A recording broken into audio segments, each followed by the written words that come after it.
Salut, je m'appelle Marc-André Decoste, je suis l'auteur du roman Les mots de la délivrance. Et j'ai décidé de vous faire une couple de capsules comme si j'étais interviewé. Il y a quelqu'un qui est assis là, qui va me poser des questions, puis moi je vais y répondre. Et je vais filmer ça pour vous le présenter à travers des petites vidéos comme ça, de la même façon que vous pourriez voir des auteurs, écrivains professionnels qui sont interviewés par des gens de la télé ou de la radio. Comme je fais de l'auto-publication, j'ai décidé de me faire quelques auto-entrevues. Et c'est ce que je vous propose à travers cette série de vidéos où j'échangerai avec un interlocuteur que vous ne verrez pas à l'écran. Alors, vous me direz ce que vous en pensez? Laissez-moi des commentaires sur marc-andré-decoste.com. Merci.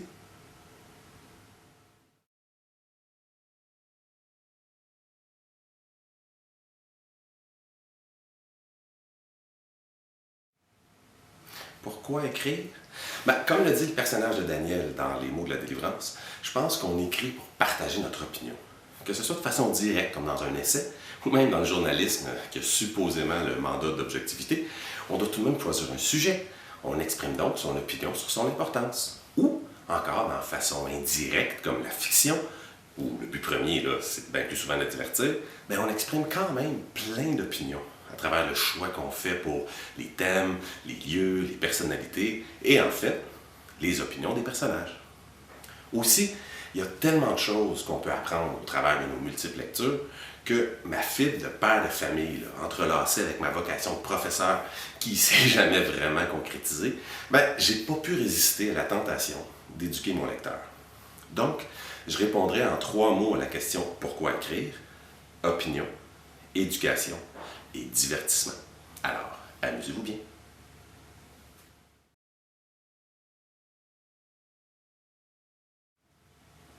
On me demande souvent où j'ai pris mes inspirations. Ce qui est drôle, c'est que j'ai commencé à m'intéresser au texte en tant que parolier de chansons. À cette époque-là, je m'inspirais beaucoup de Rush pour la musique que je composais. Donc, le batteur Neil Peart, aussi parolier du groupe, il avait été ma première inspiration à l'écriture. Une anecdote rigolote, c'est qu'avant Rush, j'ai beaucoup aimé, et j'aime encore beaucoup aujourd'hui, les Beatles. Donc, je connaissais les paroles de leurs chansons par cœur, mais j'avais jamais vraiment écouté ce qu'ils disaient. Pour moi, à cette époque-là, c'était juste des mots qu'on mettait en musique. Mais après avoir commencé à écrire mes propres chansons, je me suis mis à mieux écouter les textes, puis j'ai découvert les superbes images poétiques qui ont été pondues par Paul, John et George, même si je connaissais déjà les textes par cœur pour les chanter. Mais si on se concentre sur mes inspirations littéraires proprement dites, je mentionnerai sûrement l'auteur français Bernard Werber, que j'ai beaucoup lu et beaucoup aimé. Il y a aussi l'Argentin Jorge Luis Borges, que j'aimerais beaucoup pouvoir lire en espagnol. J'ai adoré ce qu'il a écrit. Et probablement aussi un peu de Dan Brown et Isaac Asimov dans la langue de Shakespeare pour la science-fiction et le fantastique qu'ils ont écrit. J'ai beaucoup aimé ça. Mais je crois que ma plus grande inspiration, elle me vient du monde qui m'entoure. La façon dont je l'observe, puis aussi ma passion pour le cinéma. J'aime bien regarder au-delà des artifices hollywoodiens, puis me laisser transporter par l'histoire que les films nous racontent à travers leurs images artificielles. Mais moi, je vois du réel.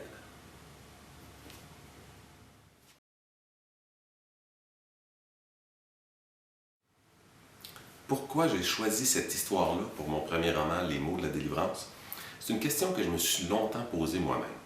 J'ai lu beaucoup plus de science-fiction et de fantastique que de romans plutôt psychologiques. Donc je trouvais ça un peu étrange d'écrire une histoire d'adolescent troublé. Mais j'ai tout simplement décidé de laisser mon inspiration voguer à sa guise. J'ai eu cette idée-là en septembre 1998, pendant un week-end dans une auberge où je me sentais prêt à entreprendre un projet d'envergure, puisque notre première fille elle venait juste d'avoir 1 an. Et là, j'avais un peu plus de temps. Donc, j'ai regardé par la fenêtre pendant un souper, puis j'ai vu une ligne de haute tension qui traversait une montagne, puis ça m'a fait penser à ce qu'on venait de vivre une couple de mois auparavant, le Grand Verglas de Montréal de 1998. Et là, en plus, je lisais Don Quichotte dans ce temps-là. Fait que je me suis imaginé un enfant qui se bat contre les pylônes, un peu comme Don Quichotte se battait contre les moulins à vent. Après plusieurs mois de travail sur l'histoire, je me suis retrouvé avec une histoire de meurtre en série déguisée en suicide dans une polyvalente avec les relations père-enfant qui sont omniprésentes. C'est arrivé tout seul, comme ça.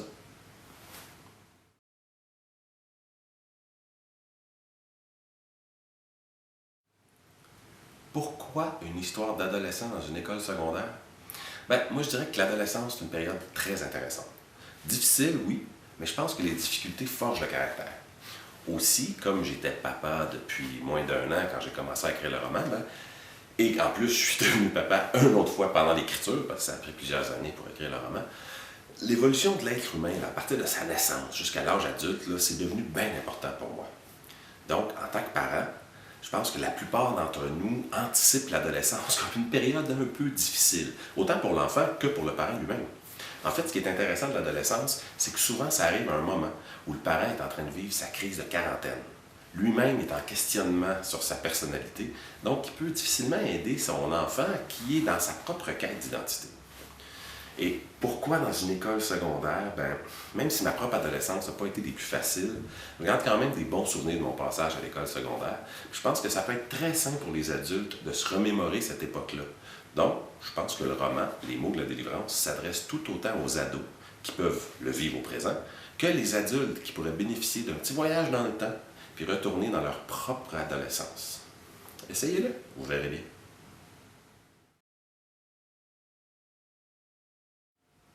Oui, on me demande souvent si je m'identifie au personnage de mon roman Les mots de la délivrance, ou si je me suis inspiré de ma propre vie pour écrire l'histoire. En général, c'est pas vraiment le cas. C'est certain que je puise un peu dans qui je suis pour créer des personnages, ou ce que j'ai vécu pour créer des événements, mais je puise aussi beaucoup dans ce qui m'entoure, dans ce que je peux avoir lu ou ce que je peux avoir vu au cinéma. Je vous mentirais par contre si je disais que Daniel me ressemble pas un peu, mais c'est vraiment très peu. En fait, je pense que je ressemble plus à Sarah, mais bon, sous certains aspects. Je suis quand même un gars. Quand j'ai créé les parents de Daniel, là, c'est sûr que je me suis pas inspiré de mes parents, ils sont vraiment pas comme ça. En fait, je me suis plutôt imaginé les pires parents que j'aurais pu avoir, ou encore le pire parent que j'aurais vraiment pas voulu devenir moi-même pour mes propres enfants. Des Bernie, ouais, j'en ai connu quelques-uns quand j'allais à l'école secondaire, mais il était... En fait, il était peut-être plus méchant, il était pas si gentil que Bernie. Bernie, il est pas si pire. Mais ce qui est drôle, c'est quand un de mes amis a lu mon roman, puis qui m'a demandé si je connaissais une fille comme Sarah, si je m'étais inspiré de la vraie vie parce qu'il aurait beaucoup aimé la rencontrer. Je trouve ça cute parce que on me dit souvent que j'ai réussi à créer des personnages qui sont vrais et attachants, donc ça fait encore plus plaisir quand ils me demandent si je m'identifie à eux. Ça veut dire donc que moi, ils me trouvent vrai et attachant. Et vous?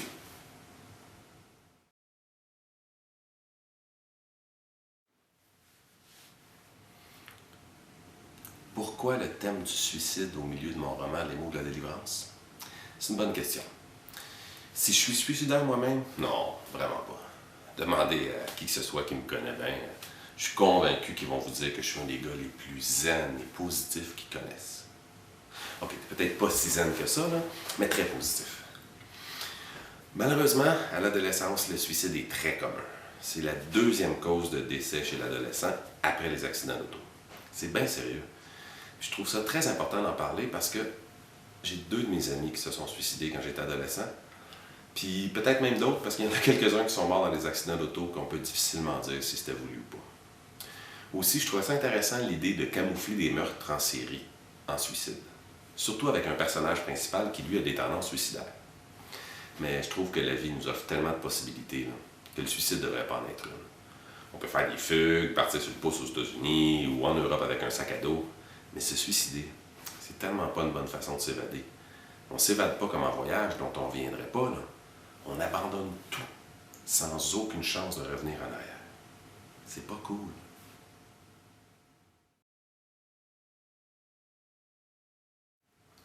À propos des relations parents-enfants, qui sont omniprésentes dans mon roman Les mots de la délivrance, moi je pense que c'est une très grande source de qui on est. Premièrement, on reçoit notre bagage génétique de nos parents, mais aussi une importante partie de notre éducation, selon moi, devrait venir de nos parents. C'est certain qu'on apprend aussi beaucoup à travers tout ce qu'on vit à l'école ou dans nos réseaux sociaux, puis je parle pas juste d'Internet, là. Mais la base de qui on est, ça a commencé avec nos parents, puis nos grands-parents, puis leurs grands-parents, puis etc., etc.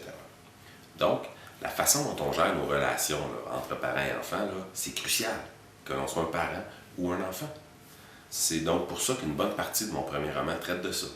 Pas juste parce que j'ai écrit ça au moment où ma vie de parent à moi commençait, mais aussi parce que, en regardant autour de moi, là, je trouve qu'il y a beaucoup de souffrance et de tristesse qui auraient pu être évitées avec des meilleures relations entre les parents et leurs enfants. Alors, s'il vous plaît, faites un effort, tous les deux.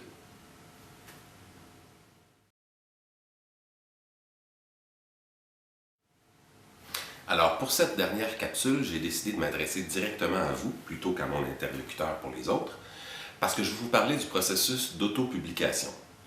Après avoir écrit mon roman, bien sûr, j'ai approché des maisons d'édition, espérant qu'ils soient intéressés à mon œuvre pour pouvoir m'aider à l'amener à un niveau supérieur et éventuellement la distribuer à travers les librairies pour que vous puissiez en bénéficier. Malheureusement, ça n'a pas fonctionné. Les refus ont été plus ou moins agréables les uns après les autres, jusqu'à ce que je me rende compte que la seule façon de pouvoir rendre mon œuvre disponible au grand public, c'était l'autopublication. J'ai donc utilisé le site web lulu.com qui me permet de tout simplement télécharger mon œuvre, de la présenter sur leur site web et ainsi vous pouvez la commander. Ils vont l'imprimer sur demande et vous la livrer à l'adresse voulue. Et c'est aussi simple que ça.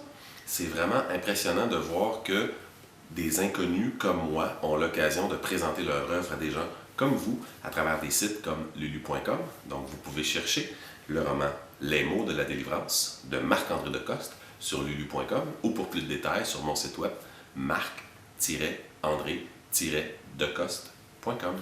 Merci. Bye.